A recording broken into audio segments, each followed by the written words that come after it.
everyone. Welcome to the second episode of the Rodent Reading Hour. Can't even remember the name I almost said the other name. You know which one I'm thinking of. I do. And we will be covering my terrible fan fictions this episode. And then next episode is when we get to the juicy stuff. That's when we get to the big ones. Yeah.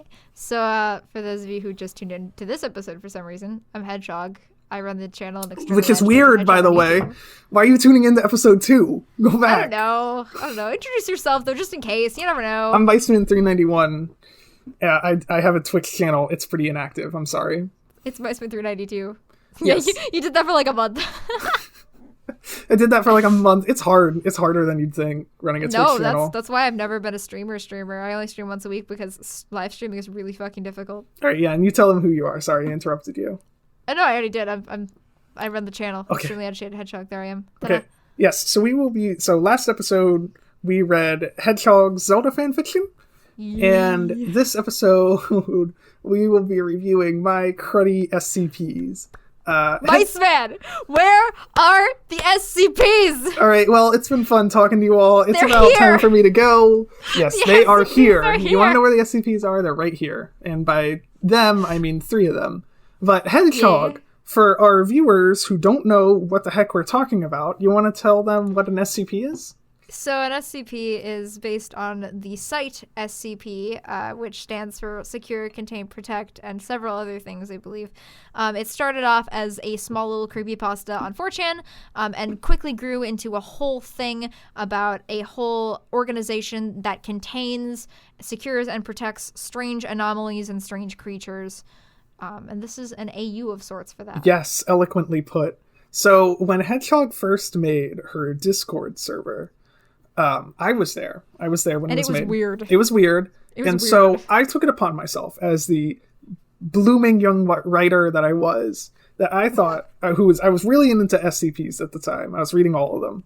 And so I thought to myself, hey, you know what would be fun? I'm going to take the people in this Discord, the real life people, and take their like personas that they display online and turn them into SCPs that I will then share with the Discord, which is really weird looking back on it. It was really weird, but I admired it. I thought it was an interesting idea. It was an interesting idea. So what we're going to be covering here, I have written many, many SCPs for the Discord, like for all the different people. He wrote one for all of the big members, I think. Mm-hmm. Almost all of them. Almost all of them, including some of the smaller members. Looking back on it, there are way more than I thought there were. I don't think I've actually read them all. I'd want you to send some of them to me. I don't think I've read all of them. No, I'd rather I didn't, actually. Okay. Because they're not great. So we're not going to be covering them all, because there are way too many. And plus we have to get to the longer stories, which are the fun part. But I have... It actually brings the canon together. Yeah, they're... the way SCPs are written is it's not like a conventional story. It's instead sort of like a scientist putting down notes, and it's got a very specific way of doing it. You list what the item is, its number, how dangerous it is, then you list how you contain it, then you list what it actually is, and then it's to build tension. It's to build tension, yes. It's all very carefully planned, and then you put additional notes at the bottom. So on top of these SCPs, I've also written 2 or 3 short stories that take place in the same universe that these SCPs are in. And so 2 of them. She edited 2 of them. I shared them with her. I was like, hey, Hedgehog, I wrote an SCP based on you. And sent at the time, her. I thought it was a little strange, but I thought the kid had spunk, and his writing wasn't really all that great, but I saw in him, he has some interesting ideas, this kid. Mm-hmm. And that... Let's see where he goes. Is how I met your mother. No! No! Bad. Sorry, I'm sorry. The opportunity was too prime. It was a good joke. It was a good opportunity. So it's like, what were we even talking about? Right. So the first SCP that I ever wrote is describing the Discord itself, which I made a town. You spelled Edie Valley wrong. I spelled Edie Valley wrong. That's the name of the Discord, which is like an inside joke on Hedgehog stories. So, yeah, because the big main series that I've written on my channel, so I read a lot of the stories that I write on my YouTube channel, and I had a big series of stories that were kind of interconnected with each other and eventually became one story, but were originally a lot of different stories. And the town that all these stories was set in was called Edie Valley. Yes. So I named the Discord server Edie Valley. And this SCP universe version of Edie Valley is also named Edie Valley. It's sort of like an alternate universe version of her own original story. Interestingly enough. My story. I stole her story. No, it's pretty different, actually. Yes, it's very different. The characters inside of it, inside this town, that is its own SCP, are also SCPs, and they are based on, or straight up are, members of the Discord. Mm-hmm. So, shall we get started? Let's do it. Okay. Item number SCP-8364. Object class. Euclid. Which means... We should probably explain the object classes really quick. Okay, so there's... Yeah. I can do it really quick. There's safe, which is safe. I mean, it's safe as in they're not going to actively hurt anyone by existing. Yes. Euclid is unknown. We do not know how dangerous they are. They are either too new or too mysterious to be able to Hedgehog, you are full of garbage. That's not what Euclid means. What does it mean? So, safe means it's not actively trying to break out, and nothing bad will happen if it's left alone. Okay. A button that can blow up the world is considered safe. Right. Because it doesn't do anything by itself. Because unless someone presses the button, it doesn't do nothing. Okay. Euclid means it could be dangerous, and usually means it's sentient, but it's not actively dangerous and can be contained. Keter means it's very difficult to contain. I read on the website that Euclid either means that it's unknown what it does, or it's too complicated to understand what Honestly, it's pretty up in the air. But it's weird. The SCP is not very uniform. It is. It's the whole shtick with the SCP is that there's no one canon, and so things tend to get a bit screwy if you go in too deep.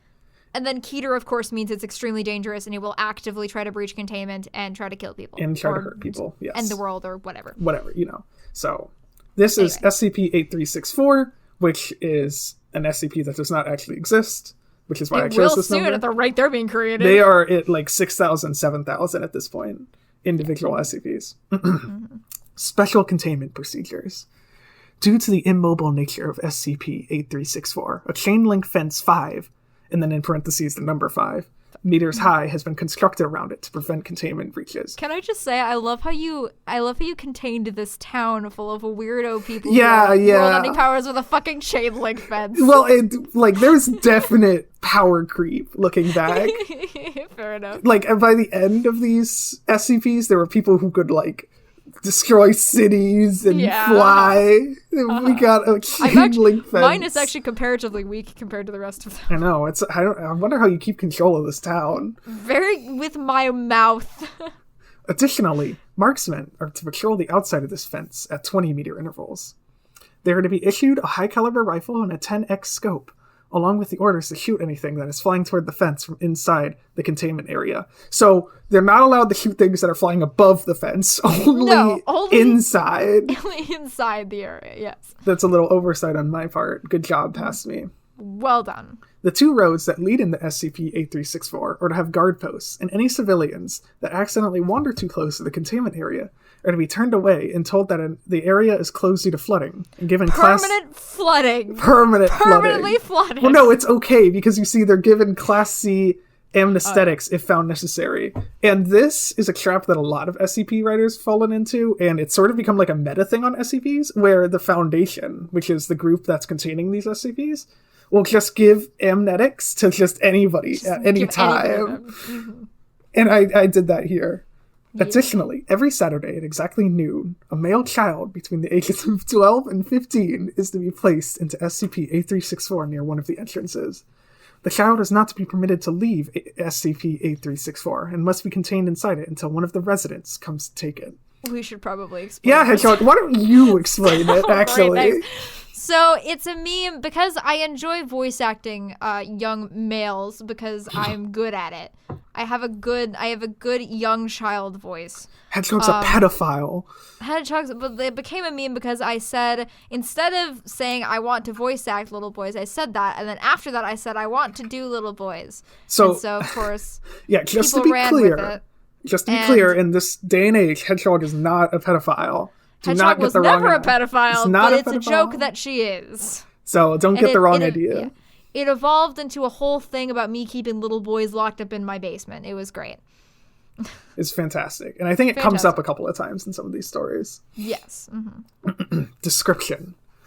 SCP-8364 is a town in the state of Wisconsin, just south of beep. That's blacked out. Because you didn't know anything in Wisconsin. No, Hedgehog, you're not allowed to put locations, okay?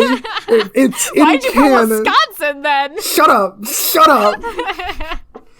No, I was going off of other SCPs made by actual people who wrote SCPs. States and stuff, like generic large areas are allowed. You're just not allowed to get specific.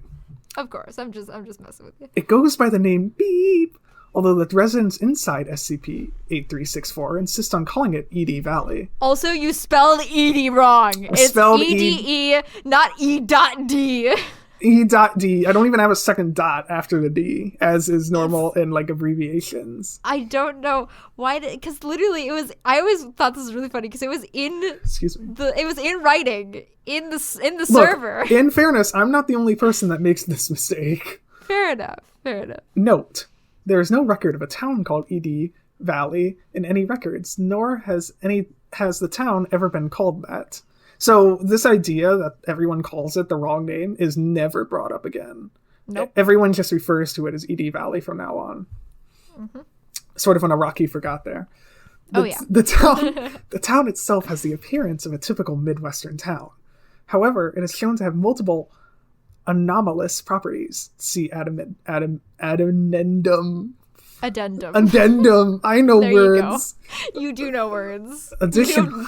Two words. Additionally, SCP-8364 is inhabited by a cult that call themselves the Residents. And then woes upon woes, put the period outside the quotation mark. Yeah, see, you can't make fun of me. You did the same thing. I did the exact same thing. So, also, the Residents are what my fan base called themselves at the time. I don't think anyone actually calls themselves that now. We just call ourselves just like that loser over there. Yeah, the fan base has died down considerably since back then, but you know. The early fever. The hedgehog fever. It swept the nation. It's because I read Doki Doki. It was we're getting too far. The newer viewers are not going to know what we're talking about. These residents have also been found to have varying degrees of anomalous properties themselves and are considered to be extremely hostile, extremely dangerous, and intelligent. They are not to be confronted unless strictly necessary. The town is inhabited by approximately 14,000 people, which is a big town. It's a big town. It's a pretty big town. All of them appear to be part of the cult. However, only a handful of them appear to possess anomalous properties. That's a big town to put chain link fence around. It's a big town. Really, it's a big chain link fence. And they got guards. It's okay. They do have guards. And they shoot anyone who's Naruto running at the fence. If anyone's flying over it, well, they can't shoot them then. Yeah. All residents who possess anomalous properties appear to be high-ranking in the social ladder of the cult, and have the rest of the non-anomalous townsfolks under their command. Miceman, if I ever want to use this for a story idea, can I? Like, the idea of a town that has a cult and then people with superpowers are the leaders of the cult is actually really genius, and I really liked it a lot. All right, yeah, sure, go ahead. Just make sure to say my good friend Miceman came up with this story. I will acknowledge you in the acknowledgements. I will dedicate the book to you. I wanted you to, if you're going to acknowledge me in the acknowledgements, I originally wanted you to acknowledge me just in the middle of the story. Oh, I can do that too. I can just have a character named Miceman. No one knows why he's named that. It's just his name. I wish they would stop calling me that. I'm like, guys, that's not my name. And they're like, shut up. Yeah. The cult worship what call the Elderhog, which is supposed to be they. Well done. A dark green hedgehog-looking creature with luminescent red eyes and tentacles similar to that of the myth of Cthulhu, according to the descriptions told to Foundation personnel when residents were taken in for interrogation. That's a meme because it's my image. This is essentially a mascot. I had my I had my boyfriend, the Dragon 100, who was not my boyfriend at the time, he is now, draw me a green hedgehog with tentacles, because I had done a Photoshop image of that years ago for something else, and I thought it was cute still. So I had him draw that for me, and that became my symbol, and so that's the Elderhog. And that's where the Elderhog came from. That's where the Elderhog came from. The abilities of this Elderhog are not clear, or if it even exists, but it is vital to the containment of SCP-8364 that the residents are allowed to perform their ritual for it on every Saturday. As the last time the ritual was delayed, it led to a containment breach and the loss of beep lives. See, I made sure to make it so it was a triple-digit number there. Oh yeah, that's a big number. Both civilian and Foundation personnel. This ritual consists of a young boy between the ages of 12 and 15 being brought to the High Priest of the cult, see SCP-8364-1, which we'll be covering, where she then redacted. It says the word redacted. Instead of just doing the blanks. Yeah, it doesn't do the blank. Because it's mysterious. It's too long. Well, you're not allowed to talk about it, see. It's mysterious. Mm-hmm. Yeah. And I didn't feel like describing it. Yeah. After doing this, the child is then brought to the basement of the only church in the town. Okay, listen, that's so unrealistic. Any Midwestern town over 5,000 people has at least 4 churches. It's ridiculous. That adds to the mysteriousness. I grew up in a town of about 16,000 people. We have at least 10 churches in or around the vicinity of our town. I hear in Midwestern towns, they have 2 churches for every person. Yeah, and 3 bars. And 3 bars. And 5 vending machines. And 2 pizza places, too. They have a lot of trouble running the places. Yes, we certainly do. After doing this, the child is then brought to the basement, where any communication the child has with the Foundation, as well as any recording devices on them, cuts out. After approximately blank hours, the high-ranking members of the cult will exit the church, even the ones that were not previously observed to go in. What the ritual consists of is unknown, as well as where the children go after entering, as none have ever been observed exiting the church. I wonder where. I don't know. Do they die? Maybe I don't think so. There's a big old birthday party going on there. Oh yeah, they just stay at the birthday party forever. Yeah, forever and ever. Locust Eater style. Yes. Addendum 8364-001. The following is a list of anomalous properties to be observed within the town. Note that these do not appear to be caused by the residents, but rather the town itself. Oh god, I forgot about this. Buildings within SCP-8364 disappear and then reappear in a different location, seemingly at random and through no known means. I just did that for funsies. Effect. Mm-hmm. Effect.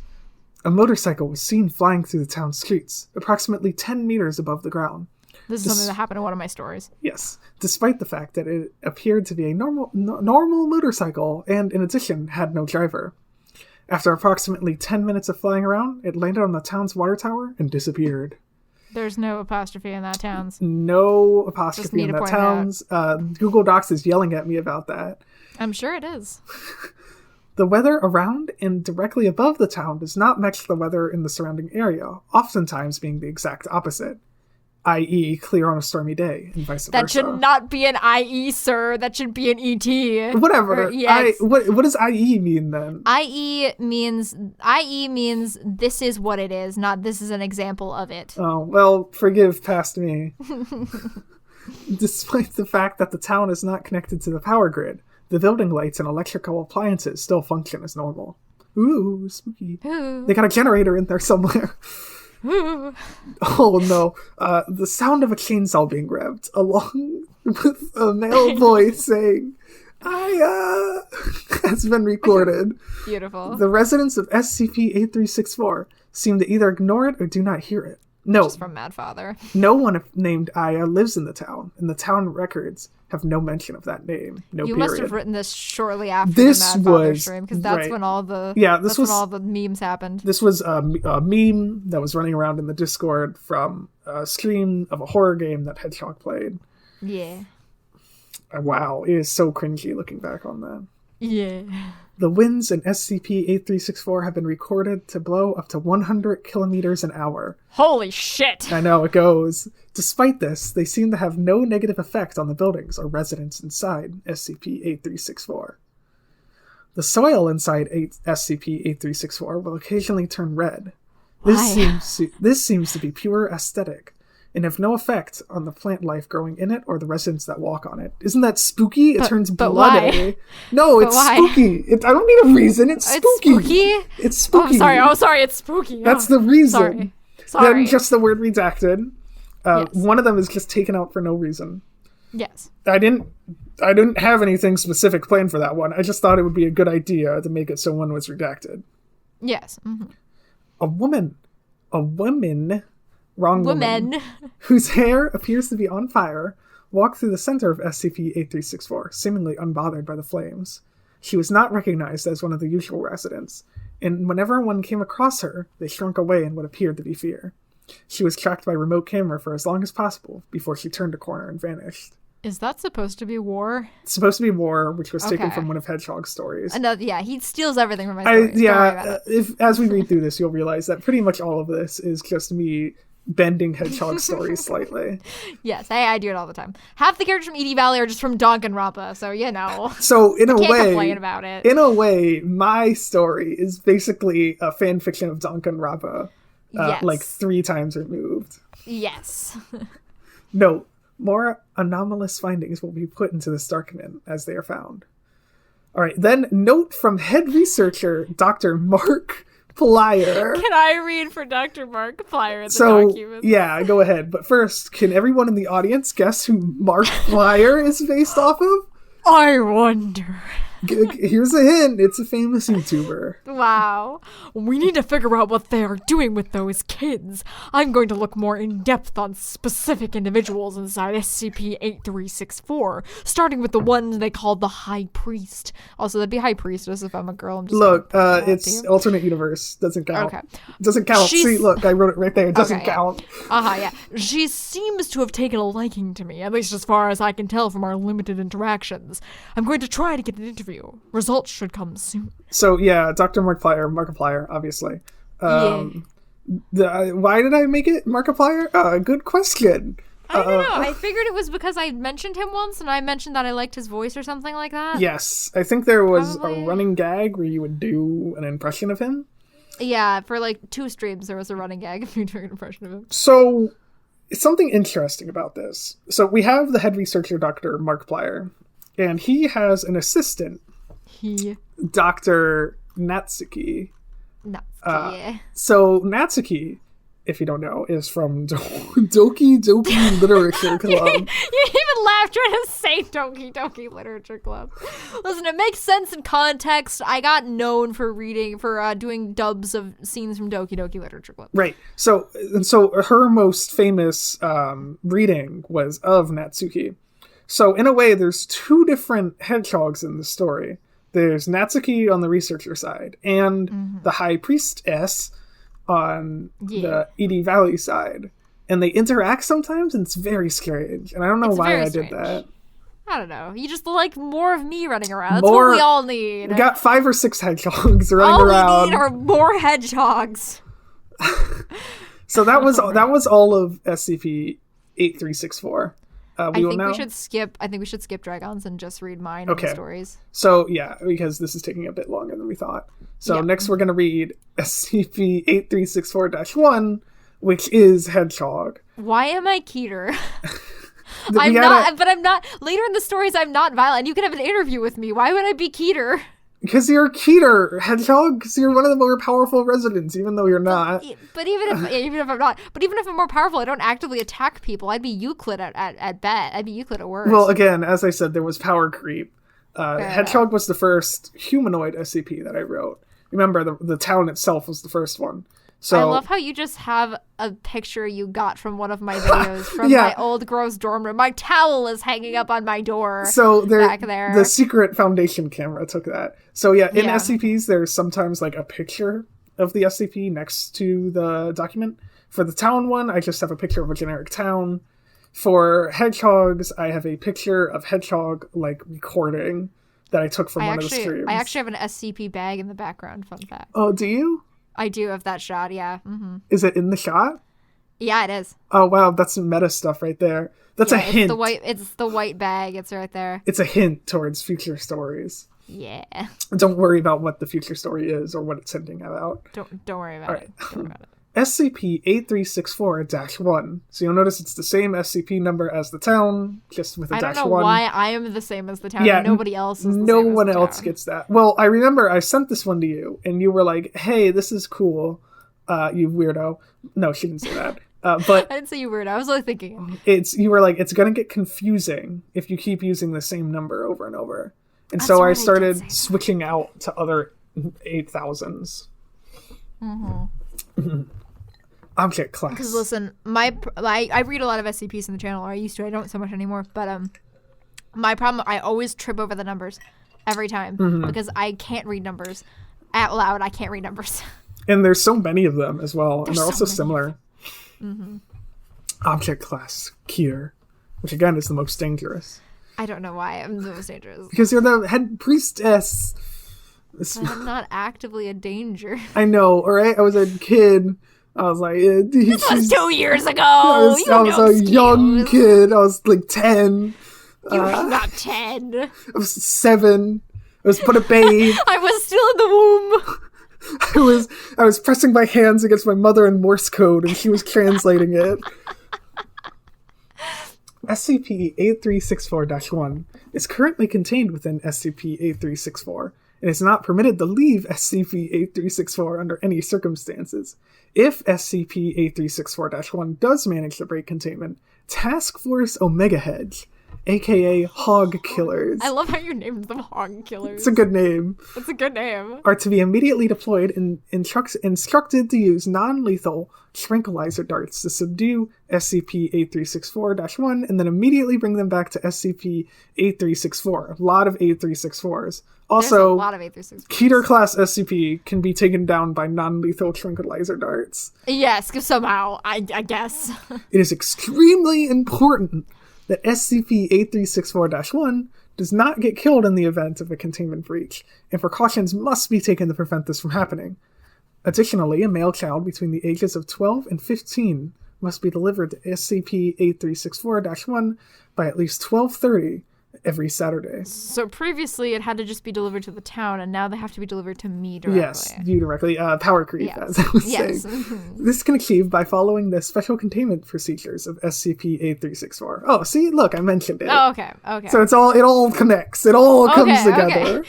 It all connects together. I'm just looking at I'm just thinking about the Always Sunny from Philadelphia image. Oh, with the red twine. The big board. Yeah. Yeah. Description. SCP-8364-1 is a young Caucasian woman in what appears to be her early 20s. She has shoulder-length blonde hair, green eyes, and is most often seeing a dark green cultist robes. That's funny. Also, I do want to say I was not 20 at this point. Well, I couldn't have a teenager. That would be going too easily into young adult novel territory, and I'm better than that. Of course you are. So yes. It's not like I wrote young adult. So yes, teenage stuff when I was younger. Hedgehog is most often seen looking at a dark green cultist robes, according to this sentence I wrote. SCP-8364-1 is the leader, or high priest, of the residence, not high priestess. No, just high priest. Because again, we're not sexist here. We don't have gender roles. We're in an alternate universe where everything is exactly the same, except high priest and high priestess mean the same thing. Yes. Mm-hmm. This was all planned. Don't look into it. The cult that lives inside the high priest of the residence, the cult that lives inside SCP-8364. She's referred to by the other members as Hedgehog for reasons unknown, although it is theorized that it is a high-ranking status symbol to be called that within the cult. I wonder how they... Hedgehog. What? Or her name is just Hedgehog. Don't be ridiculous. Maybe. Who names their child Hedgehog? SCP-8364-1 is considered extremely dangerous, as she is extremely intelligent, possesses multiple anomalous properties, and has command of the entirety of SCP-8364. Why, thank you.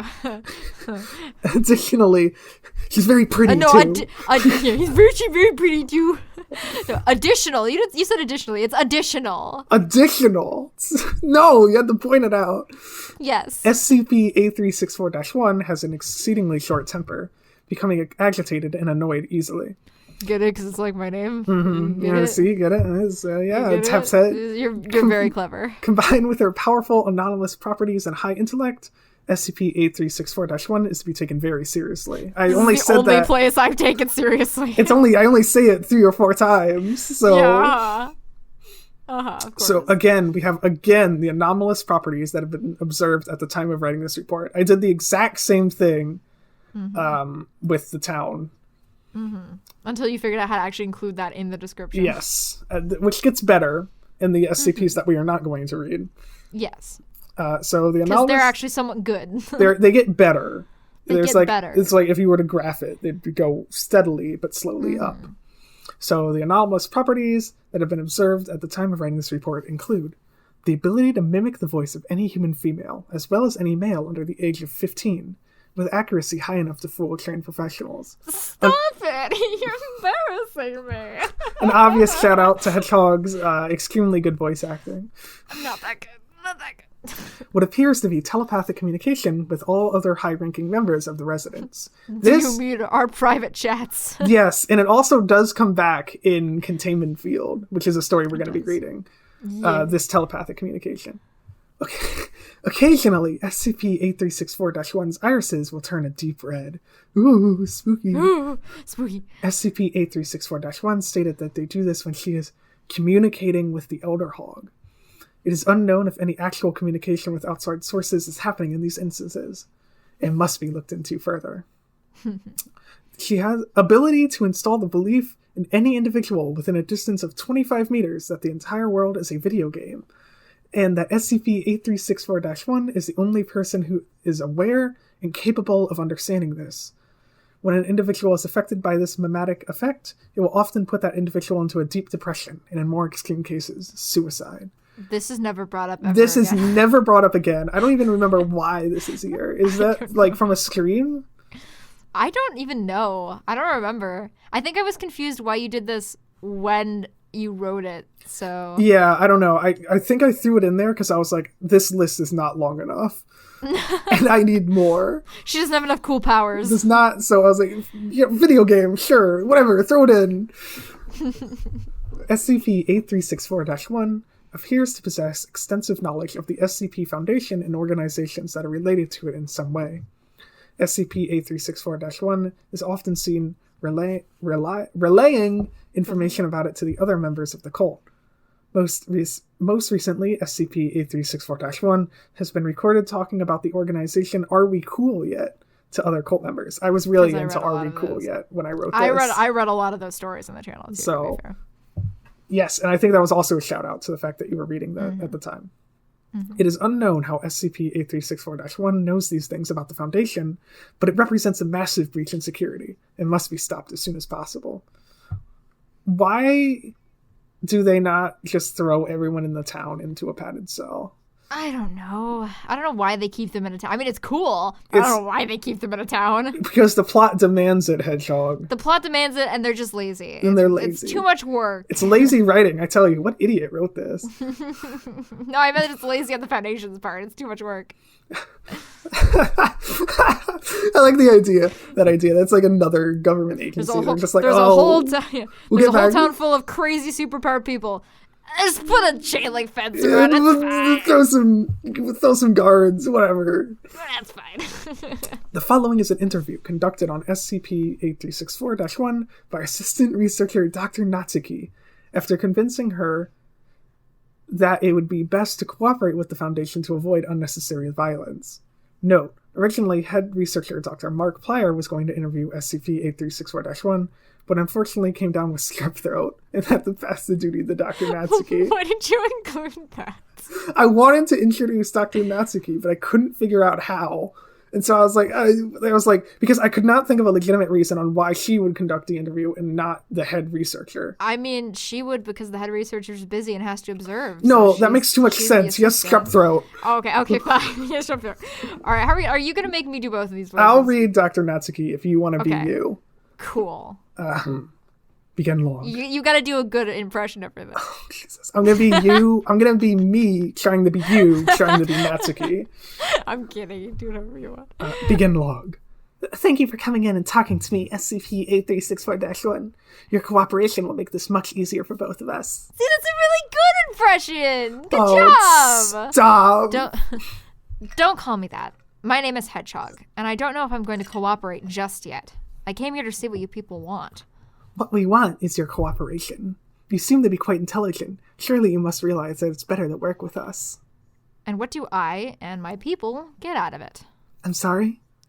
Why would I work with you? Give me one reason. Well, with the help of the Foundation, you can be assured on having excellent secure... At this point, I begin imitating Dr. Natsuki's voice. You can be assured? So it's Hedgehog is acting like me, acting like her, acting like Natsuki. There's so many levels. I'm just going to use my Natsuki voice. Yeah, You can be assured on having excellent security. Do we look like we need your help? We have been perfectly fine on our own. Thank you very much. It is very obvious that you can handle yourself, yes, but... But nothing. It's the wrong you're. You're wrong You're going to keep giving us sacrifices, and we will continue to not kill you. That's all that will ever happen between us. Now leave us alone, or I'll reveal all the Foundation's dirty secrets. And there's no apostrophe there either. Maybe even yours. That has an apostrophe. You guys keep fucking up the apostrophes. Why do you do this? I have no idea what you're talking about. I think that's the wrong you're again. I have no idea what you're talking about, and I most certainly do not appreciate being threatened. Now let's just calm down and talk this out. Oh, I'll talk all right. Talk about the horrible things the Foundation does to Class D personnel. Talk about the sick things you people keep. Or maybe even talk about Project 110 Montauk. Oh, God. Or maybe, we got to drop that name. Yeah, that's the big one, so... Mm-hmm. Or perhaps I'll tell your father what you've been doing. He wouldn't be happy to hear that, would he? This is a reference to the actual game, Doki Doki Literature Club. Yes, in which it's implied that Natsuki is abused by her father. Yes. Dr. Natsuki visibly pales. How do you know that? How do you know any of that? The Elderhog tells me everything, Dr. Natsuki. I'm sorry, that's funny. It's so edgy. I know. I know a lot of things about you and about the Foundation. Now I'll say it one last time. Leave us alone, or you will regret it. Yes, very edgy, Hedgehog. Very edgy. Thank you very for coming edgy. in. I'm surprised your eyes didn't glow as you were saying this.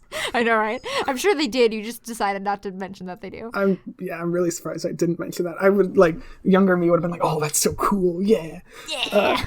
I mean, keep in mind, I don't write half of it, but I still imagine a lot of really edgy things I could write, and then I go, I should probably not write that one. Yeah, it's falling into the trap of super edgy characters is really easy.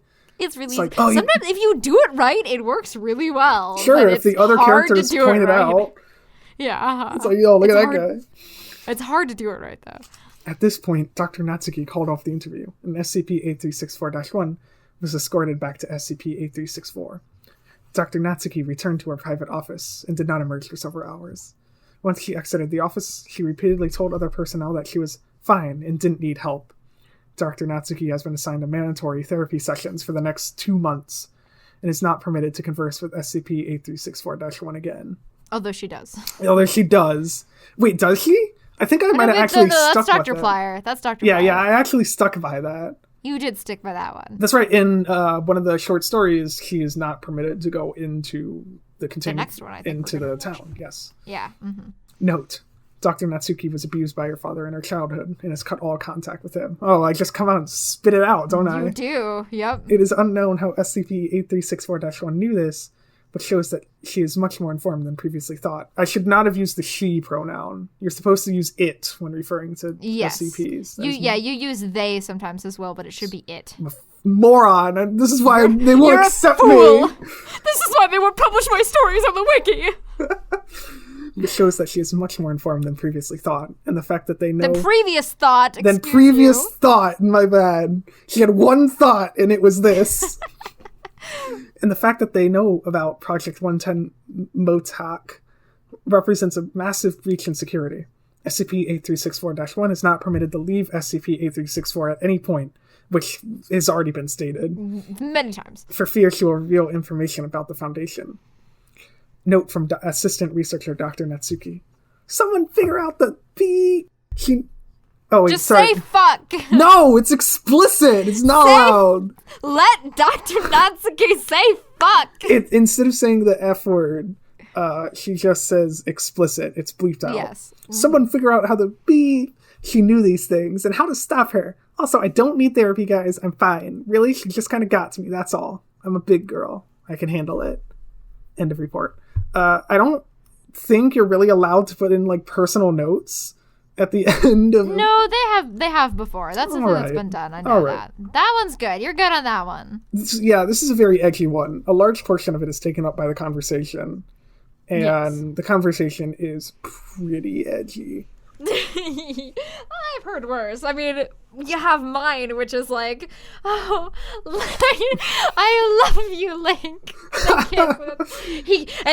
He felt her kiss him, and he kissed back. Whoa. Listen, you have a pass. Mine's so edgy. Holy shit. I guess that's why you're classified as Keter, huh? Because you know things. Yeah. And all right, time to move on. So I have many, many more SCPs and they'll all be mentioned in the next two stories. Yes, I make many shout outs. We will not be covering them all though. So if there's any, we should probably there's two people who I regularly record videos with, and that is my boyfriend, the Dragon 100, and my best friend Alamis, who I have known since college. And they are major characters. There are major characters. There is another character in this story named James Best, who is the former mod on our Discord server. He has been prominent too, I think. Excluded. But he has been excluded. He's no longer here. But yeah. But yes. So next we're going to be reading my story, Attempt at an Interview. Already looking at it, the formatting is atrocious. It is not. It is not in double space. Oh, I never write in double space. How I do is I don't do indents. I just double space between paragraphs. Oh, you got to put the indents. It's what separates the paragraphs. Well, yeah, but instead what I do is I just do 2 lines in between each paragraph. That's messy. That's messy, Hedgehog, and I do not approve. No, it looks so much better. It looks so nice. It looks so nice. Speaking of indents, one paragraph leads directly into the next. There's no space between them. So it creates this literal wall of text. Yeah, I love it, yeah. So, have fun. God. So yes, quick context. This is set in the same universe, but it is not modeled in the same way as a SCP. This is more of a standard story using the characters we have pre-established. Dr. Plyer liked working for the Foundation. He knew that. No, he liked working for Foundation. Get it right. Sorry. Dr. Plyer liked working for Foundation. That's the makeup brand. He really likes them. Yes. Mm-hmm. He knew that some didn't. Those with ... less savory jobs than his. Yeah, so I also included the ... No one can escape it. No amateur writer escapes the ... dots. And sure, there was always the threat of being ripped apart by a rogue SCP, but at least it was never boring. In his personal opinion, the worst part, other than the getting killed thing, was getting up at 6 a.m. every day.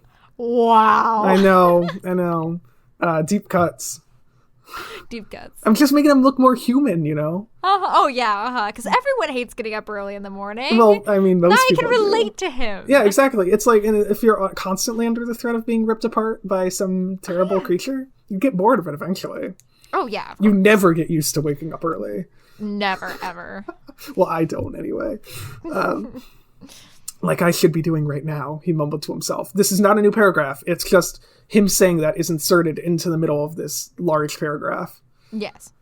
He mumbled to himself, trying to ignore the beeping coming from the side of his bed.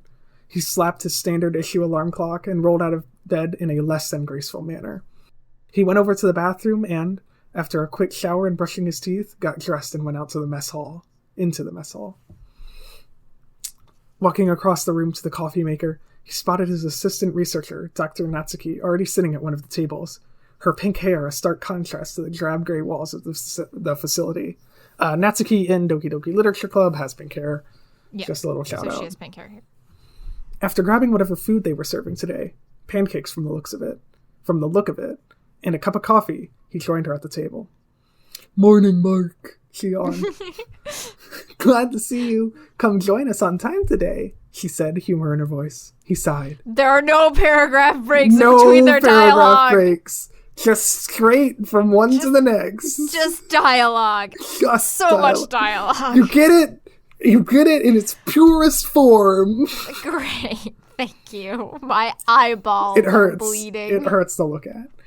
He sighed. One time, Natsuki, and it was because my alarm clock broke.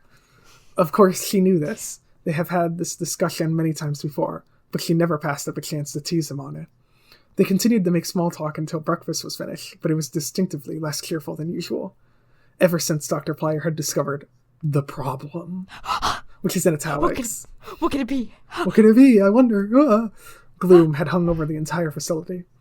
Looking around, Mark could feel it even now, with the bright morning sunlight streaming through the facility. People were talking quieter than normal, as if not to draw attention to themselves, and the guards shifted nervously and held tightly to their guns. With a sigh, Mark took the last bite of pancakes and stood up, with Natsuki following his lead. Shall we go then? He asked his assistant. I love your Markiplier impression. It's so great. You. It's not, but thank you. Who nodded and followed him to the monitoring room. He swiped his keycard to open the door and, spotting an empty terminal, sat down at it with Natsuki hovering behind him. Turning on the monitor in front of him, he quickly flipped to the heat map of SCP-8364. Gazing at the screen, he saw the thing that had been on everyone's mind, especially his. Hold on, I gotta tell Noah. Fuck off! Well, we're not editing out this. You're getting this live. Yeah. I mean, this is the episode you're editing, buddy, so you can keep it in if you want. Gazing at the screen, he saw the thing that had been on everyone's mind, especially his. There were more of them. That was a big paragraph, by the way. Very long paragraph. That was all a paragraph, essentially. A long paragraph. All the way from walking across the room to the coffee maker? To there. Mm-hmm. There are more of them. When SCP-8364 had first been discovered and Dr. Plyer had written its documents, there had been about 14,000 people living in it, which is the number on the previous paper.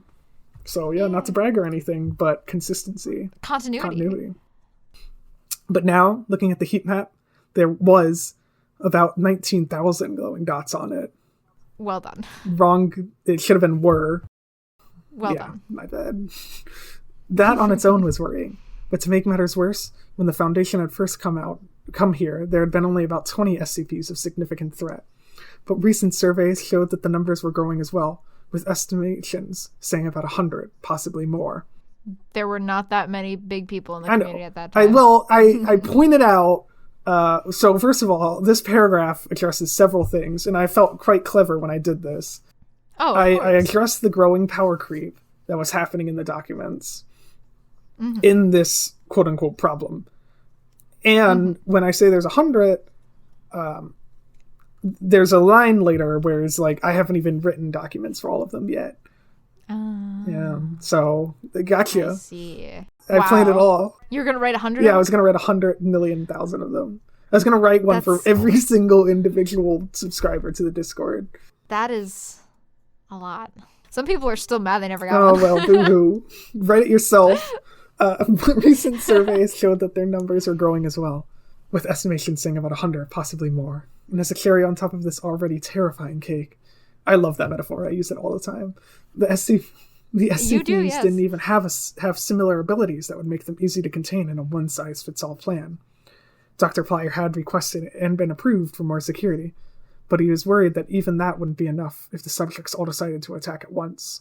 Luckily, if you just stick a hot girl in their containment, they'll just Hedgehog's holding them all together, so it's fine. Yeah, mm-hmm. I am the hot girl. Because Alamis isn't here yet. Alamis is hotter than me, but she's not here yet. Currently, stuck in an alternate dimension or something?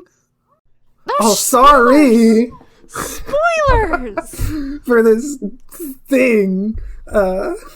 Spoilers! It's not. It's a part reveal. I was curious about it for so long. And then I do write an SCP for Alamis. It is unique. I was pretty proud of it. I did basically steal the idea of it from another SCP, a better written one. Yeah. Well, Mark, what do you think we should do? Oh, sorry. Well, Mark, what do you think we should do? Natsuki's question broke him out of his train of thought. She was worried, although she did a pretty good job of not showing it. She was tough. You had to be to work for the Foundation. And although Mark knew she was constantly worried, she very rarely showed it. He sighed, and she instantly knew what he was thinking. I cannot believe you're thinking that right now, she said. Wrong your. She said, glaring at him. Wrong your. Do you have a better idea? Man, I really wish I had broken these. Man, I know. When I read this, I really wish you had broken them up too. I had to cut a lot because I accidentally said something to somebody else. Yeah, the dialogue is like all right next to each other. There's no breaks, so it's not very clear. At least it's not as bad as My Inner Life, which has quotations as well between all of the sentences of dialogue.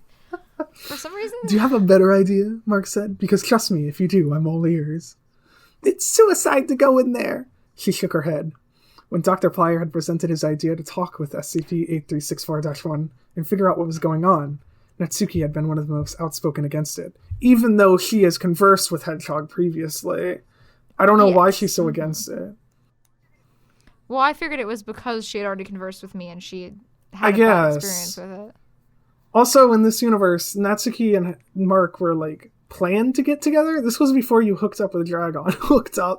This was before you got together with Dragon. And so, I guess. And so I didn't really know how to, like, reconcile that with the alternate universe that was this. And if you read through the SCPs that I wrote, that you got a hold of somehow, it would be, you could see there's a point where I, like, flounder with it. After waiting a moment and watching her struggle to come up with something better, Mark got up. Come on, we've got to start making preparations, he said, leaving the room with a furious assistant researcher following him. You spend so long until you get to I know. We're like, what, a full page in now, and I think the story is just now starting. We're a full page and a half in, and the story's finally starting. Dr. Plyer and assistant researcher Natsuki stood outside the gate entrance to SCP-8364, waiting for the guards to open it. And she has powerful mimetic abilities, don't forget that. Natsuki had been talking about SCP-8364-1 and the dangers she posed for the better part of an hour. Of the hour it took Mark to get ready. Holy shit, she talked for really a long time. With non-stop scream of conscience. Holy shit. Like, followed him to the bathroom. Yeah. She's like, all right, so and you know she does this and she does this. And Dark was like, I'm taking a shit, Natsuki. I'm just drinking water. He already knew everything she was saying, of course. He had, after all, written the reports. But he knew it was her way of dealing with nerves, so he let her talk. Finally, the doors were open enough to walk through, and as he passed through to the other side, he saw SCP-8364-1 already standing there, a smile on her face and several sniper dots on her torso, ready to shank her at a moment's notice. I was pretty proud of that line. That is a nice image. I will give you that. I was proud of that nice line. Image. I was like, this is a good line. And it was. That is a good line. It's a pretty good line, except I think you should have an apostrophe for moments. A smile on her face. Because it is the moment's notice. There, a smile on her face and several sniper dots on her torso, ready to shrink her at a moment's notice. No, I think it's okay. Okay. She was pretty, he thought to himself. Oh, I just say it, huh? All right. You do just say it. Express Dr. Markiplier, a.k.a. your attraction to me. It was supposed to be... Shut up! Dragon's gonna beat me up! No, it was supposed to be... Hedgehog was supposed to be a rival love interest in Natsuki. Like I said, I'm not very good at romance. Mm-hmm. You did. I could tell, and it wasn't too heavy-handed about Dr. Plyer and Natsuki. I figured, but it wasn't too heavy-handed. It was really nice. I was actually waiting. I was hoping they were supposed to hook up at the end. This is a deep cut into Miceman stories. Do you remember the story where they like go out to the woods, and it was like a horror story that I never finished? And everyone listening to this, even the people like on the Discord, you probably don't remember this. Because it was pretty short, and I did not finish it. But yeah, they were supposed to hook up at the end of that story, and they never did. And then you got really scared of having to write. And I didn't even know where I was going with the story half the time. So that was like the last of this story. That was the very last of it. I was so sad. I'm sorry. Maybe one day I'll return to it. One day you just gotta rewrite it all. And it'll get published. I'll be famous. Yeah. Dr. Ply. Oh, you should read this because it's you. No, sorry. Yeah. Okay. You want me to read all my lines? He thought to himself. Right. The same way a nuclear explosion is pretty. That's a good line too. Listen, okay, that's a good line. I do think nuclear explosions are pretty. The same way Hedgehog is pretty. They're pretty. Thank you. I'm dangerous. With her green eyes and blonde hair, adorned in her usual dark green robe. Dr. Plyer, I'm glad you decided to come visit us. I don't think we have ever properly met before. M-E-E-T, to be clear. M-E-E-T. Call me She Hedgehog. stuck out her hand, which she shook with a bit of trepidation, but nothing happened. And a pleasure to see you again as well, Miss Natsuki. Hedgehog called to the researcher, smiling. She attempted to smile back and almost succeeded. I was pretty proud of that line, too. Come. Sorry. Oh, yeah. Mm-hmm. Come, let me show you around. We have a lot to talk about, don't we? The one thing I always found is that you wrote me talking so weird. Like, I know what you're trying to do. I know you were trying to, like, make me all mysterious and stuff, but, like, you write everybody else how they, like, talk in real life, and you write me like I'm this mysterious You're dude, so I guess you're the most out of character in all of these stories. I am, ironically enough, yes. Everyone else is a minor enough character that I don't need to change their personality too much, but you are not actually a cult leader, surprisingly enough. I thought I was. Sorry, Hedgehog. I've taken over. Damn it. But yeah, I had to change your personality around a bit. So sorry. I'm not taking it back. Hedgehog, yes, we have a lot to talk about. Hedgehog said the Mark, putting her elbow through his, as if they were a couple at a ball, much to the chagrin of Natsuki. Yeah, wrong through. Hey, Miceman. Did you think I was pretty? Shut up. You're supposed to be the seductive mistress, okay? I see. Okay. There's no reason you wrote me like that at all. No subconscious stuff there, all right? Stop it. My cheeks are glowing with the setting sun. I know. Listen, it's fine. I have Dragon. You have Noah. I'm not gay. Everyone out there listening to this doesn't know that, though. I'm not actually gay. No, he just has. We'll get to it. This comes in Containment Field, and and we'll get more into it when we get to that one. Yeah, I don't actually know if we're gonna have time for that one now. We'll have to do it another episode someday. We'll roll. Yes, we do. Yes, we do. He said, playing along. With a final glance back at Natsuki, Mark allowed her to lead him into the town, with the gates closing behind them. Due to the presence of SCP-8315, which is one that I did make, and was talked about, you'd have to read it to know what it was. Essentially, it's who was it even? I think it was James. I thought it was James. He had like a field around him that disrupted electronics. That disrupted cameras. Also, he was obsessed with Garfield. Due to the presence of SCP-8315, only the most specialized cameras function within ED Valley, which means Mark had to mostly rely on heat images from satellites. A side effect of this lead to the Foundation knowing about how many people were in SCP-8364, but not what they looked like. It's supposed to be lead, if it wasn't clear. Lead to the Foundation. Yes. But now, walking through the town, Mark realized that the Foundation, along with himself, had vastly underestimated how many SCPs were in the town, with the amount possibly being up to 200.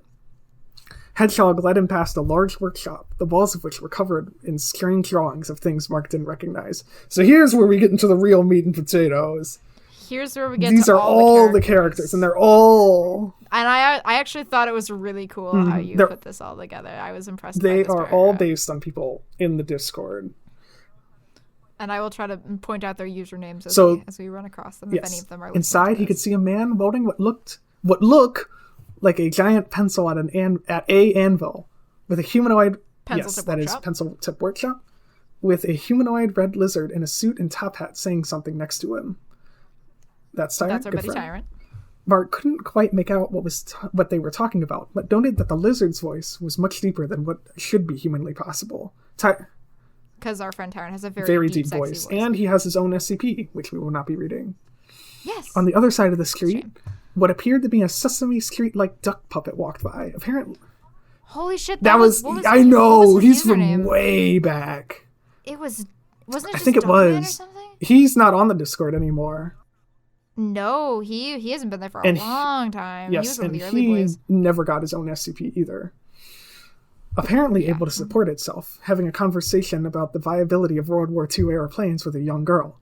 No, a boy dressed up as a young girl, who are using language far too advanced for the age they appeared to be. That is not Noah, that is Zareth. Oh, it's not Noah. Noah Zareth. is the ghost one. That's right, yeah. Noah comes Zareth, later. one of the only people to ever get banned from the Discord server. Yep, he was the first person to ever be banned from the Discord server. Good Dr. times. Dr. Plyer subtly pointed the specialty camera that was hidden inside his shirt at them, hoping he was getting a good shot for review later. Hedgehog saw him looking at them and smiled. Cute, aren't they? Always talking about war. It's adorable. At this, no, the "at" is not capitalized, even though it's the start of a new sentence. Yes. At this, the pair noticed Hedgehog walking by and bowed, saying, "High Priestess, greetings," which she dismissed with a wave of her hand. Come on, if we don't leave, they'll never stop. I was trying to humify you there. Make me. Oh, yes. Yes, excellent job. Of course. Excellent job. He whispered to Mark, leading him. Oh, he whispered to Mark, period, leading him on down the street. Perfect. Good job there, Fastenme. Beautiful. Well done. After a bit of walking, they turned a corner and saw their destination, the church in the middle of the town. However, in their way, smack in the middle of the street, was a red rotary phone on a pedestal, seemingly not connected to anything. That is a reference to Red X phones, another person in the Discord. That's right. Didn't pick up on that one, did you? Gotcha. I never actually picked up on that one. Next to it, a man who appeared to be entirely gray, which is Gray Man, was wearing all gray clothing, staring at it. Wearing all gray clothing, stared at it, not acknowledging the two of them. With a start, Mark realized that this street was entirely empty except for them, Hedgehog, except for him, Hedgehog, and the Gray Man, with the buildings lining the street empty and bordered shut. I really liked that image when I wrote it. The idea there's just a guy staring at a rotary phone in the middle of an empty street. Yeah, no, it is really nice. I just don't know why it's suddenly so ominous. So this was a setup. What was supposed to happen, and I had it all planned out, when the big finale came along, the big final story, and there was going to be this big battle, and it was supposed to be the end of the world. And Did you mean the looting? No, not the looting, which we're not going to be talking about, thank God, because we don't have enough time. Oh, I kind of want to. If you want to talk about it that badly, we can extend it. These are two very special episodes, after all. But what was supposed to happen, big final story, big final ending battle, and the world was supposed to end in the final battle. And right before the world ended, Gray Man would get his call. Gray Man would get a call. And I wouldn't tell you what the call actually was. And I thought that was so cool. It's like a cool idea. Mm-hmm. I would just be pissed. I'd be like, but what was the call? Miceman, what was the call? It was fate, man. It was fate calling him. Or something. I don't know. It's about the mystery hedgehog. But No details. Only mystery. Okay. All right, so go ahead. Okay. Right, shh. Hedgehog whispered to Mark. Don't disturb him. He's expecting a call. Come this way. She lead him down a side alleyway that twisted and turned on itself in a way that physics would probably disagree with. Rounding a corner, he heard a loud squeak at his feet, and looking down, saw a gerbil shaking its tiny fist at him. That is mildly upset gerbil, who's now one of our mods. Now one of the mods. How they have grown. That thing looks upset with you. I love how you call him a thing as well. Yeah, he gets his own SCP as well. Mm-hmm. Yes, he does. One of the late ones, one of the last ones. What are the actually decently written ones? Oh, stop it. Hedgehog remarked, that thing looks upset with you, Hedgehog remarked, smiling to herself. Of course, I would be upset too if someone almost stepped on me. Leaving the rodent to its rage, they turned another corner and finally reached the end of the alleyway, which was somehow right in front of the church. And here we are, just in time for the meeting to start. She opened the impressively large doors to the holy building and entered. He followed her, fully aware that the camera on his person had stopped working. How is he aware of this? Because, remember, no! I talked about this! In the town one! All the way back at the first one. Oh, well, yeah, but no, I know the camera stopped working in the church, but how is he, I guess he's aware because he knows that they stopped working, yes. Okay, I'll give you that. Continuity. That was confusing, though. I thought that he suddenly was aware that his camera had stopped working. He has a psychic link to the camera. Yes. And he knew it stopped working. He could hear its tiny voice peter out. I'm dying. No, he inferred that it stopped working from previous experience. That was the idea. Though I could see how that's confusing. So where were we? He followed her, fully aware that the camera on his person had stopped working, and the fact that he was now fully alone with the SCP. The building was spacious, with a high roof and a giant stained glass window, but Hedgehog paid it no mind as she walked to a side door off the left of the main entrance. Following her, Mark saw that the door opened to a staircase that turned at a 90-degree angle, making it impossible to see where it went. Although prior research told him it was probably the basement. Wow, really good deductive there. Do you think it's a stair that goes downwards on a first floor? It goes to the building? Wow, Mark's so smart. Whoa, he's a doctor. He's got a PhD in brains. My name is Markiplier, and I have a PhD. Yes. Hedgehog turned around before entering and asked, "You doing okay? You haven't said much on the way here." Mark was surprised that she asked. She had never shown much compassion for anyone outside of her cult. "Yes, I'm fine, just taking it all in, I guess." She nodded. "I understand, but don't get overwhelmed yet. We still have a meeting to get to." She smiled. "Don't worry about me, I've seen far stranger," Mark said as he followed her down the stairs, not entirely convinced he had. "It's just a town with a couple of weird-looking people. I think you've seen worse working for the Foundation." There was an entirely gray man staring at a red phone. That's pretty creepy, Hedgehog, okay? That is pretty creepy, but listen, Project 110 Montauk. Yeah, well, obviously he knows what it is because he wrote about it, so fuck me, I guess. Yeah, fuck you. Exiting. Go die. Go die, your story sucks. Exiting. Bad story. 0 out of 10. 0 out of 10, would not read again. Exiting the staircase into the church's basement, Mark saw a long, rectangular wood table in the middle of the room, occupied by what he presumed was the High Council of SCP-8364. There was no windows and only one light in the form of a large, ornate chandelier hanging several feet above the table, surprisingly bright for Cult's main meeting place. Looking at the council, Dr. Plyer saw SCPs he was both familiar with and some he didn't recognize. So some of these have their own SCPs written about them when this was written. Some of them do not. So that's what this is. Oh, excuse me.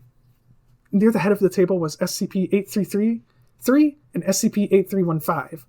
So that's Dragon. Dragon and James, yes. With the former complaining to the latter that his wings were too big, wrong two, for them to keep meeting in a basement, with 831 nodding along, a barely audible hum coming from him. That is the camera disruptive. Next to 833 was a horrific mouse-human hybrid.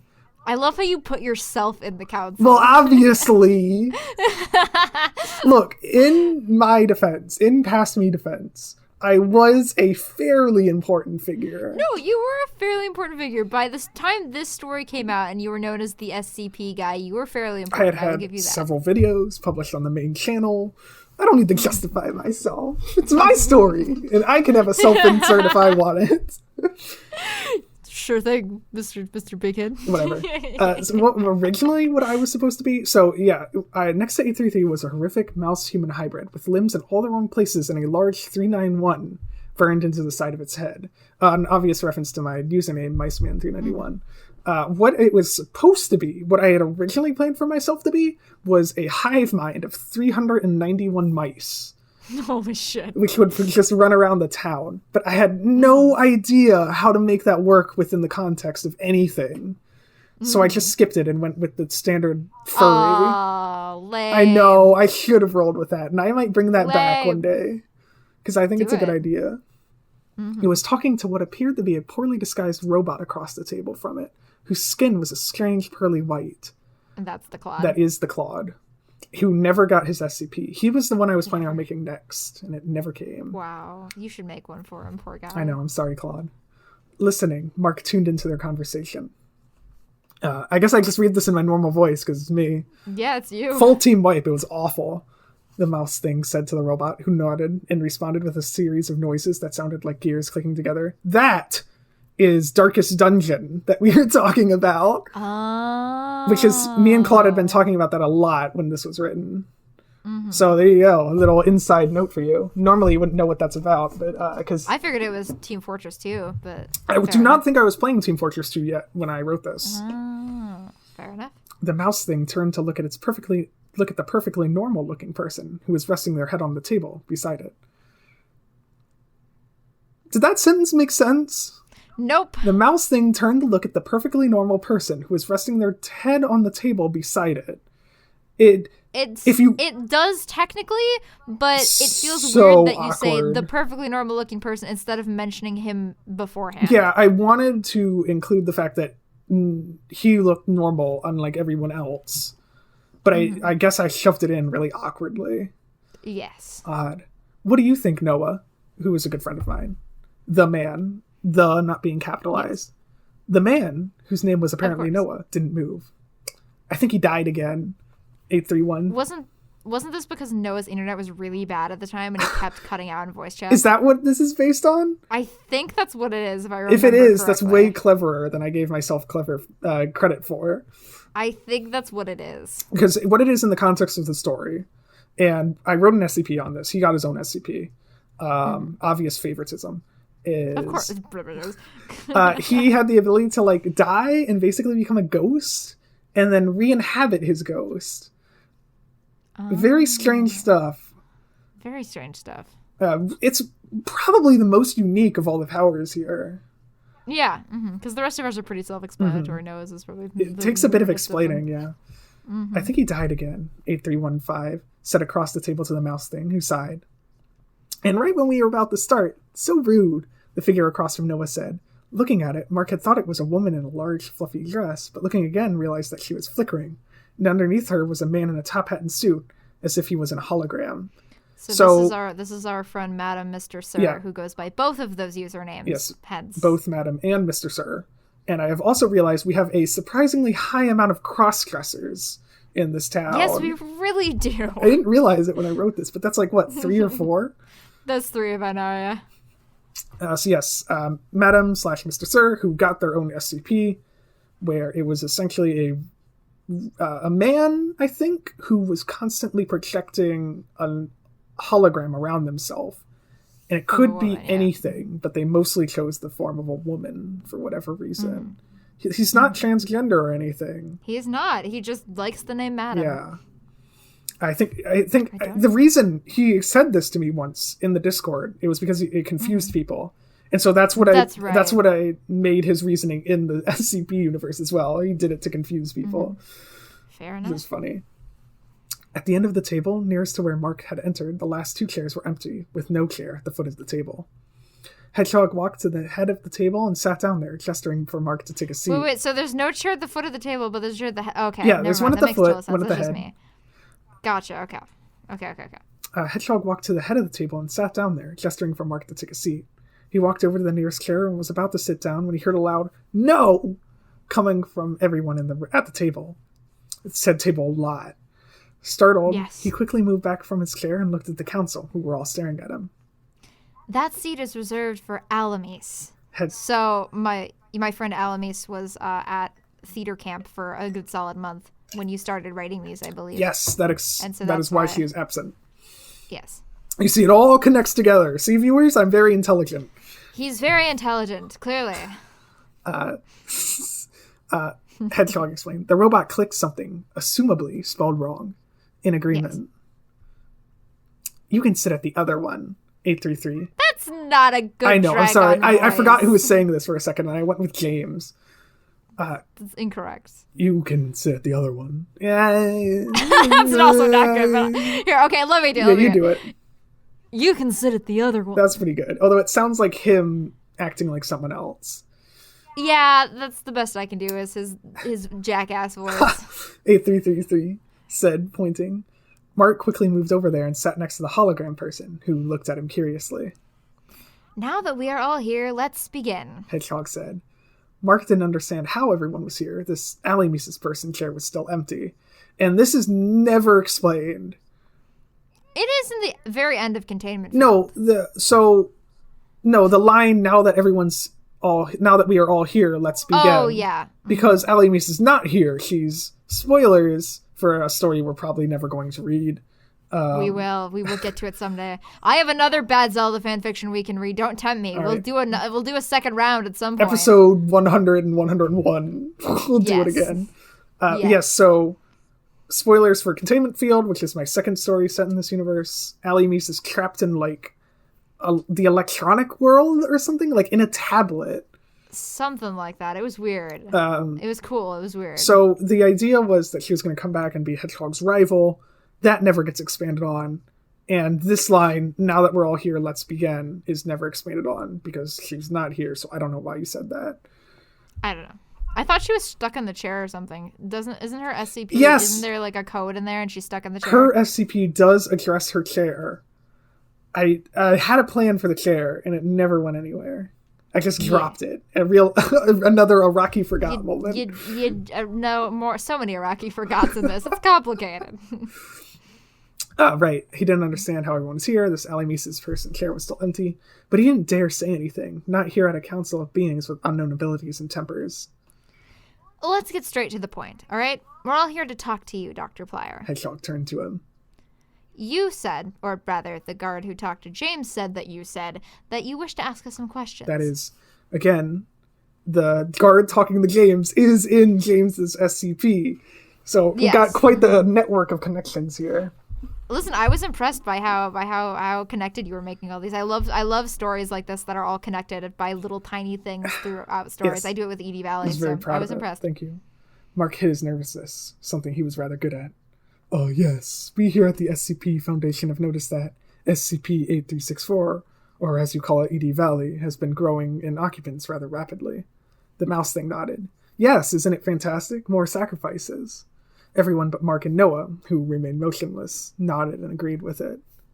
I'm sorry, sacrifices? Are you going to sacrifice your townsfolk to, I presume, the Elderhog? Then I've got two sets of quotation marks there. Yes, you do. Which is not the correct way of doing that. Not at all. Indeed. SCP-8333 proclaimed. We haven't done any big sacrifices yet, only a couple minor ones that we decided with card games, but soon we will have enough to summon the Elderhog. That's a reference to the Cards Against Humanity scream.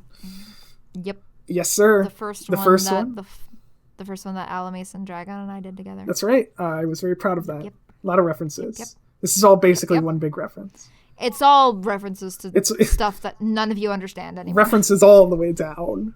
Oh, yeah. It's going to be fantastic, the hologram person exclaimed. The robot leaned over and said something to Hedgehog, who responded with, Yes, don't worry about it. I've got it covered. Nothing. I have no idea what this interaction is. I just thought someone should talk to you. Oh, yeah. Also, I don't know. And also, Claude does an action in the same sentence I do the dialogue. Also, the dialogue is finally broken up now. Yes! Somewhere in the middle of the story, I started breaking up dialogue. So, I don't know. You can see me improving literally over the course of one story. Yeah. It nodded, seemingly satisfied with the answer. And when you summon this Elderhog, what will happen? Mark asked, terrified of the answer, but needing to know it. Everyone will worship the Elderhog or perish, Hedgehog said simply, seemingly unbothered by the implication of such a thing. So, yeah, all thoughts of negotiation had left Mark's head. This was big, much bigger than he had previously thought. It sounded like an XK end of the world scenario, and he had to tell... Because there has to be one. There has to be one. We gotta get all the big ones. Of course. And he had to tell the O5 Council as soon as possible so they could come up with a containment plan. Almost the name of the next one, which is Containment Field. But first, he was going to have to get out of here alive. The High Council have had yet to show any interest in killing him. Okay. But who knew how long that generosity would last? He had to get out, and now. So yeah, he hears this one thing, and he's like, he dips. Oh shit! Oh fuck! Oh shit! There's the possibility of the end of the world. I'm so mad at past me for like ruining this so abruptly, for ending this so abruptly. Because everything after this is basically him trying to get out. Yeah. That's so not in character. I don't know why I did this. I think because as someone who does this too every once in a while, it's because you want them, like, in your head, you go, okay, they get there, and then they talk for a while, and then he leaves. But then you don't think about what they're actually going to talk about. So then you get there, and you're like, oh, well, it's time for him to leave because they've talked. You're like, oh, wait, they didn't actually talk about it. And then you, like, look back, and you're like, these guys have exchanged, like, 3 lines of dialogue. Yeah. Yeah. So, James, he said to SCP-8315, trying to change the topic. What do you want those go-karts for? A reference to his SCP. Yes. He lit up, obviously wanting to talk about it, while everyone but Noah, who still remained motionless, groaned. I thought it was the funniest thing in the world that Noah was dead for the entirety of this conversation. He doesn't say anything at all. You mentioned he's not moving like 5 times. I thought it was so good. He's just absent. Okay. He's just not there. It's not that funny. I don't know. It's not that I don't funny. know why. It's funny once. Yeah, it's funny once or maybe twice. Now you've got him going. The hologram person whispered to Mark as SCP-8315 started to talk about the big race coming up. After about 10 minutes of SCP-8315 rambling, just 10 minutes of everyone sitting around. I mean, that one's realistic, let's be honest. Hedgehog said, enough. Does anyone else have any questions? Dr. Plyer? We've told Dr. Plyer one thing. We talked about go-karts for 10 minutes. And we're done. We're done. That's it. I know we gathered everyone from across the town for this. Yep, to talk about go-karts for 10 minutes. So bad. This should have been like a Beautiful. full another page longer. Beautiful. You all have been very helpful. Thank you. I have no more questions. He responded. A lie, of course. He had so many questions it was ridiculous. Ask them then, asshole! Please ask them! But right now his number one priority was telling the O5s about this new threat. Why would you not ask them know. while you're here? I don't They're know. They're not gonna end the world right now. They're right there. They are communicating with you. They're willing to talk. But if he asks the questions, then you spoil the plot. What plot? I didn't have anything planned. Well, that's why you didn't have him ask any more questions. Quote unquote plot. In that case, meeting adjourned, Hedgehog said. Oh, wait, shit, sorry. Go ahead. In that case, meeting adjourned, Hedgehog said. And everyone got up and started to leave, with the exception of Noah, who was still not moving. He's still not moving, guys. Still unconscious or dead. With a sigh, the mouse creature picked him up and put him over its shoulder, saying to the robot, I'm real sick of having to carry him around, who clicked back at him. Soon the only people left in the room was, tense, Hedgehog and Mark, who she smiled at. Shall I escort you to the perimeter, if your job here is done? Or would you rather stay here a little while longer? There is a lot of town to show you after all. I'm coming on to you! Come on, my It's not me, it's Mark, okay? Okay, come on, it's totally Mark you. is not a self-insert. My self-insert already left. Mark is totally a self-insert. No, it is not. I swear to God. Dragon, don't beat me up. It's not. Don't listen to her. He's coming for you. He's coming. Not a self. My He's got self-insert. his beaten stick. My self-inserted ship with Noah.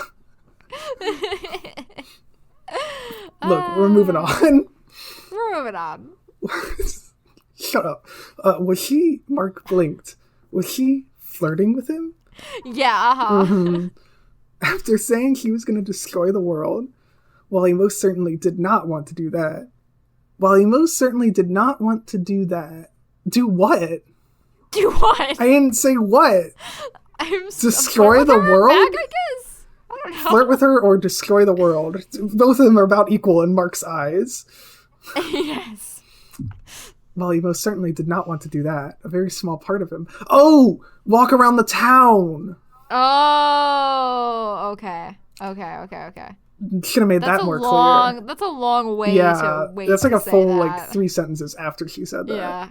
Yeah. While he most certainly did not want to do that, a very small part of him, the part that lived for danger, did think, she is rather pretty. Shut up, Miceman! But he got rid of that thought fast. Good thinking, Mark. It's a dangerous road.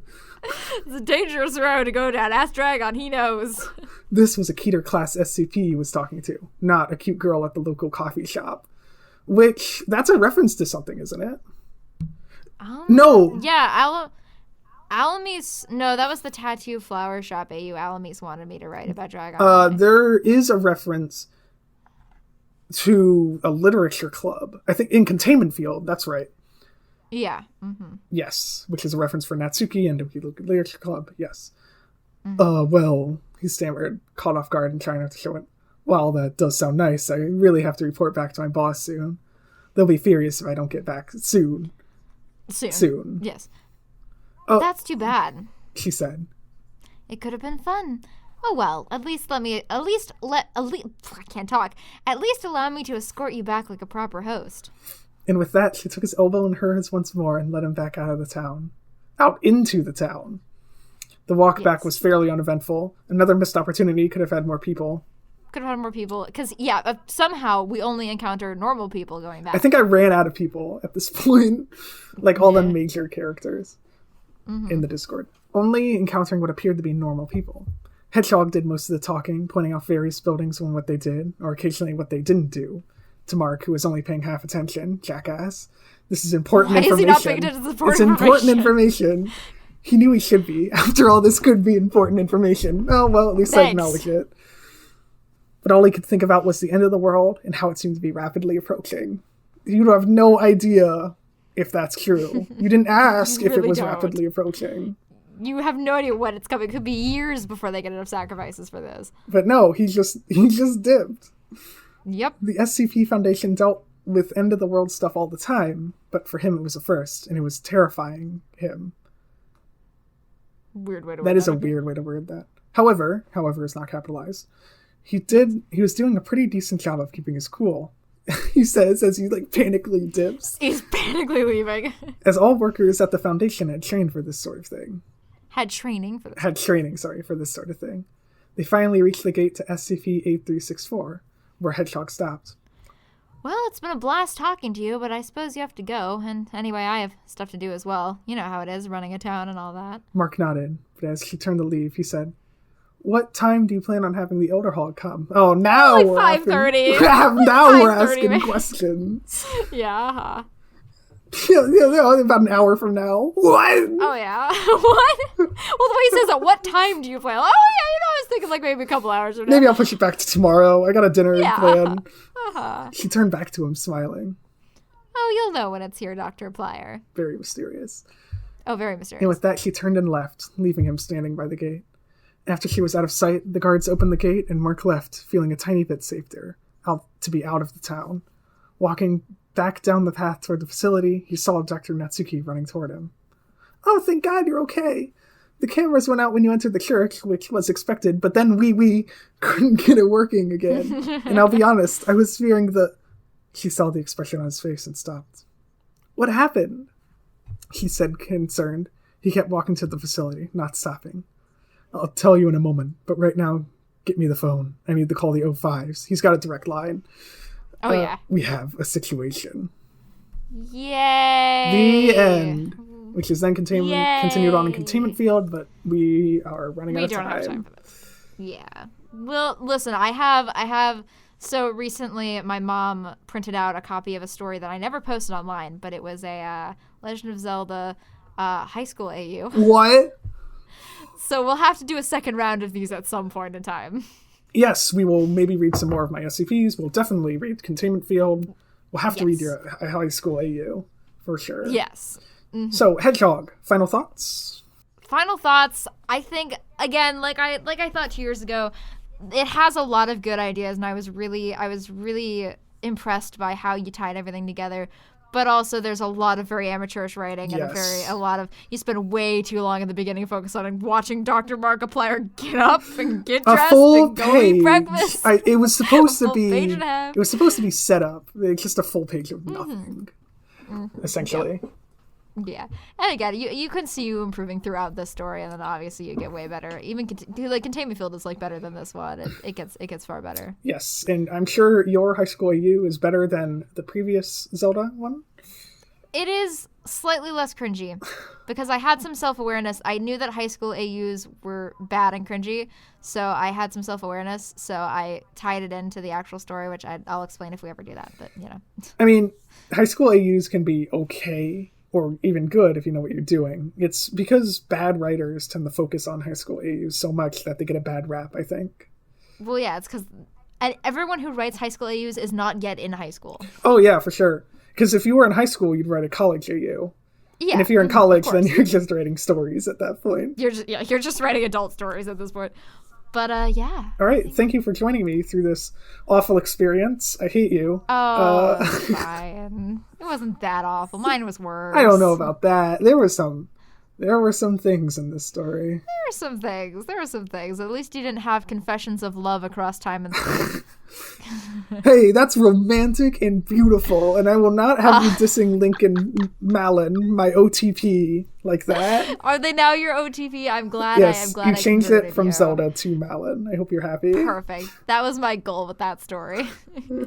You achieved it. What is it, like 8 years later? 10 years later. 10 years later.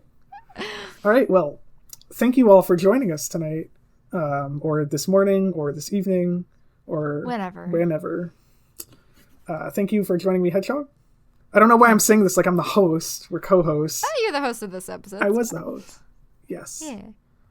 So. But yeah, next time we'll read My Immortal. It'll be fun. We will read My Immortal. It will... Fun is an interesting word. We will... Listen, both of our stories at least had some semblance of good writing behind all of the shit. Yes.